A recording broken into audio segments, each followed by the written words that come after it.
Hey, Ravage, if you're here back in another episode of the Roundup series where I talk about multiple things in regards to the Second Amendment. I don't go into great detail, but rather I just big picture it. Series more intended for those who maybe don't have a lot of time on their hands, but still want to stay informed around the Second Amendment. Today on the Roundup, we're going to be talking about, going to be giving an update on ATF's new rules on firearms with attached stabilized braces. We're going to be giving an update on Illinois' so-called assault weapons ban. We're going to be talking about some good news out of South Dakota and Wyoming, and we're going to be talking about some good news out of Florida. Okay, going to get into all that right now on the Roundup. Okay, so first we're going to be giving an update on ATF's new rule change on firearms with attached stabilizing braces. I'm sure you know what this is by now, but in case you don't, very briefly, ATF decided to basically change their opinion around firearms with attached stabilizing braces, which is pistol braces. Okay, so like AR pistols, AK pistols with a pistol brace have now been reconsidered by ATF as short-barreled rifles, which are NFA items. Okay, so basically illegal unless you register with ATF now. So that's what it is. We've been talking about this for a couple weeks. Literally everybody has. Anyway, a couple quick updates in regards to this situation. It has in fact now been published in the Federal Registry. Okay, so that 120-day period that you have, if you have an AR pistol, you got a 120-day period to basically figure out what you're going to do, whether you remove the brace or add a 16-inch barrel or register with ATF through their amnesty registration period, or surrender the firearm to ATF or destroy the firearm, whatever option you're going to take yourself personally. You got that 120 days to do it. That has started as of a few days ago on January 31st is when this was published. Okay. Now, I'm not going to give legal advice. Okay. Don't take legal advice from me. I'm not a lawyer. You know, if I had a firearm with an attached stabilizing brace, which I don't, but if I did, I would wait as as long as possible because it's possible this rule gets stopped, right? So I would wait as long as I could, and that seems to be most people in the Second Amendment community are agreeing with that. But again, I'm not giving legal advice. You need to figure out what your situation is, what the best option is for you. Everybody's in a different situation, right? Anyway, be aware it has been published. That clock has started. Okay.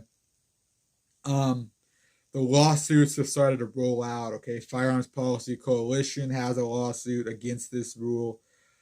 There are others as well. Okay, so that's great. We obviously expected this. Again, great though. So I definitely need to look further into some of these suits, but suits are rolling out. That is good.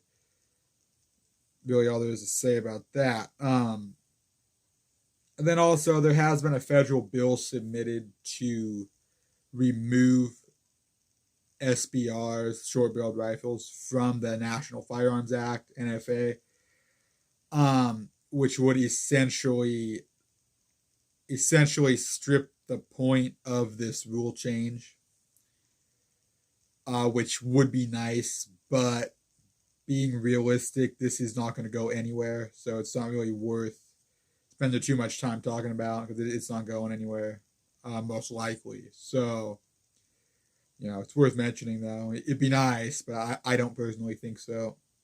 So I don't personally think it's gonna go anywhere. That is. So that's a few updates around this situation. This is obviously still developing, so I'm sure we're going to be continuing to talk about this on a regular basis. But anyway, for now, it's going to be it for that. Moving on. Okay, right now we're going to be talking about Illinois' assault weapon ban, so-called assault weapons. Semi-automatic firearm ban is what we're really talking about. Also, standard capacity magazine ban as well. Okay, so not much of an update here. So basically, last week I said that a temporary restraining order had been issued against this ban in a suit, um, but it only applied to the plaintiffs on that suit. I believe it was about like 860 something individuals plus maybe a handful of FFLs who those are the only people this restraining order applied to. Okay, I said it was a small win. Okay, but I did say the state was almost definitely going to appeal that decision. That's the update. They did appeal that decision. The appeals court did stay that decision. So basically, what that means is that the appeals court allowed that temporary restraining order to remain in place. It still only applies to those plaintiffs. So if you're just the average Joe in Illinois, this doesn't apply to you, unfortunately. This is, however, yet another small win. This Illinois assault weapon ban is, in my opinion, going to get struck down in time. In my opinion, all of them are in time, but that's kind of the situation, right? These anti-gunners know that under the Bruin decision, the gun control is not going to last long term anymore. But the thing is, it can take years to be fought out in court, and in that meantime, people are just getting screwed over, right? So that's kind of the goal. It's kind of better than nothing to these anti-gunners that they can at least screw people over temporarily, right? And that is what we're seeing in Illinois and other states. Because these things can take a long time to work their way through the court systems, right? As we see in California, and New York, and the list goes on, right? Anyway, small update. Another small win. I do see this Illinois ban getting struck down eventually, but in the meantime, it sucks to live in Illinois, I guess, if you live there, oh, dang. But hey, there's a lot of states that are in pretty bad, right? Anyway, not going to ramble anymore about this. That's just a quick update on the Illinois assault weapon ban situation. So, going to move on. Okay, so this next topic is good news, all right? Kind of a two-parter here. We're going to be talking about South Dakota is trying to remove some of their gun-free zones in the state of South Dakota, okay? I think that is absolutely great, all right? Good on them. Because gun-free zones do not keep people safe. It's simply a fact that most mass shootings in this country have taken place inside of gun-free zones, all right? Because these criminals, these psychopaths, they don't follow the law. A gun-free zone to them is just, oh, I'm not going to have any competition inside of that area. So, of course, these psychos are going to do what it is they're going to do inside of that kind of environment, right? So the point is, gun-free zones make people less safe, not safer. So for South Dakota to be trying to remove some of these gun-free zones is absolutely great. That is actually a step in the right direction towards making people safer, in my opinion. And it's just great, okay? Anyway, I was looking into this South Dakota situation, and as I was doing that, I stumbled across what appears to be a very similar thing out of Wyoming, okay? I couldn't find very much information on this as far as Wyoming goes. So if you're in Wyoming, if you know something I don't, let me know. But it seems that Wyoming is looking to remove gun-free school zones in the state of Wyoming.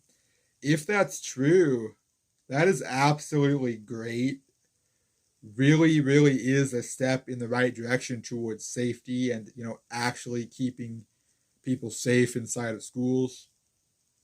So I think if that's actually true out of Wyoming, I think that's great. For some reason, I could not find very much at all on this, though. So I don't really know what's going on with the Wyoming situation. The South Dakota situation does seem to be the case. Anyway, couple pieces of good news. Couple states looking to get rid of gun-free zones, which I think is really good. So, going to move on. But if you live in South Dakota or Wyoming, look into this. Keep an eye on this. It's a good thing. And, if I am mistaken on any of this, let me know, because I couldn't find much information, like I said, on the Wyoming one, but not as much as I would have liked or thought I'd be able to find on the South Dakota one either. So really, if you know something I don't, let me know. But I'm gonna move on. Okay, last but not least. Okay, so a couple weeks ago I talked about Nebraska having submitted a constitutional carry bill. I said that's great. I said I hope they get it. Okay. Now Florida has done the same, okay? It's a little different now. In Florida, it's not actually constitutional carry.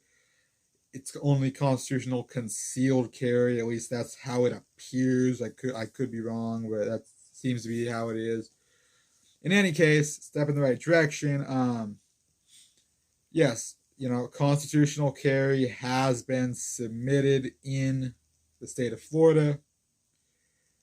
Florida's the other one. I talked about it in that other roundup where I talked about Nebraska. Florida and Nebraska are two states last year that almost got constitutional carry passed.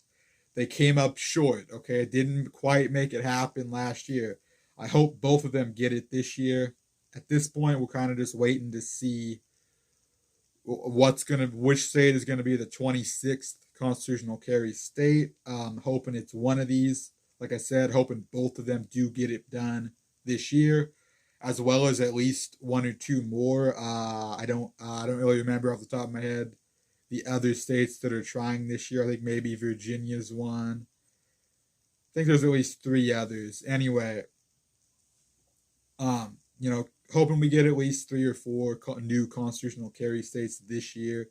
It's going to be a good look to have more than half the country being constitutional carry, which is obviously great.